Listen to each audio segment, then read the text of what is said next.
Un sans domicile fixe âgé de 38 ans a été condamné par le tribunal correctionnel de Pointe-à-Pitre pour des vols par effraction en récidive, bien en deçà des réquisitions. Cela s'était passé à Marie-Galante et en Guadeloupe continentale.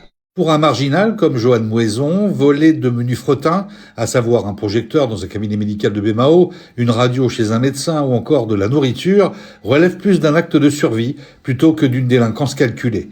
Le ministère public a demandé une peine de 16 mois d'emprisonnement, dont 6 mois avec sursis, assorti de 2 mois d'emprisonnement supplémentaire pour n'avoir pas donné son nom exact lors de son interpellation. Dans sa plaidoirie, son avocat a indiqué qu'il était en état de nécessité de voler pour manger et qu'en plus, étant addict au crack, en plus des denrées alimentaires, il vole n'importe quoi pour se procurer sa drogue. La peine qui était demandée contre lui était quand même un peu disproportionnée. Ce que j'ai expliqué au tribunal, c'est que certes, les faits sont désagréables pour les victimes, mais s'il n'y avait en comparution immédiate que ce genre de dossier, la Guadeloupe irait quand même beaucoup mieux. Il n'y a pas de violence, c'est des atteintes aux biens, mais c'est des bêtises. Il n'est pas rentré dans une bijouterie ou dans une banque pour voler.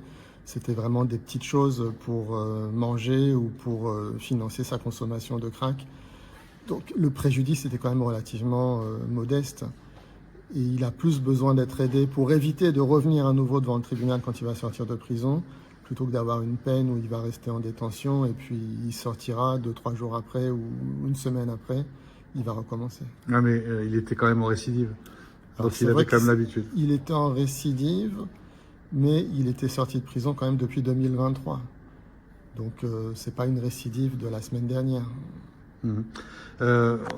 Par rapport à son attitude, il a été tout à fait correct à l'audience. En plus, ça joue, hein, évidemment. Il a ses difficultés, il a ses problèmes de consommation de stupéfiants, mais en même temps, c'est quelqu'un qui est extrêmement correct, qui s'exprime bien, qui est courtois, qui est poli. Donc on sent que, voilà, avec un bon travail de soutien, c'est quelqu'un qui peut changer de trajectoire. Par contre, il a été condamné à une peine supplémentaire de 2 mois pour ne pas avoir donné son identité. C'est un peu ridicule. C'est un peu particulier. Je ne me permettrai pas de dire que c'est ridicule, je mesure mes propos, mais c'est un peu particulier. Surtout que quand on regarde le nom qu'il a donné, en fait, quand on prononce le nom qu'il a donné et qu'on le compare à son vrai nom, on comprend la même chose. Donc voilà, il a un peu paniqué.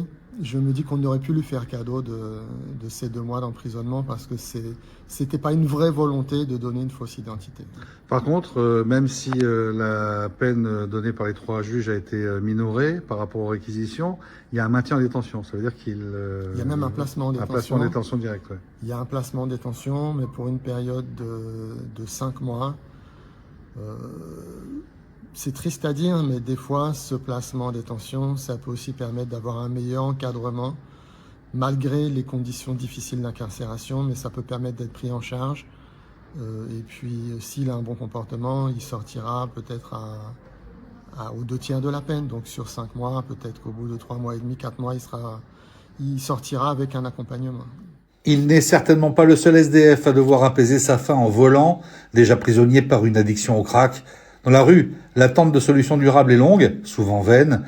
Lorsqu'il n'y a ni abri, ni revenu, ni famille, ces petits vols deviennent des gestes de nécessité, motivés non pas par la malveillance, mais par l'instinct de se maintenir en vie, encore un jour de plus. Judiciairement parlant, c'est votre point quotidien sur l'actualité judiciaire et celle des faits divers. Richard Garnier vous guide à travers les dernières affaires qui font l'actualité en Guadeloupe. Découvrez les enjeux clés des procès en cours. Restez informés sur les grandes affaires qui font la une des journaux. Retrouvez les interviews des acteurs de la justice, les avocats, les procureurs et même les enquêteurs.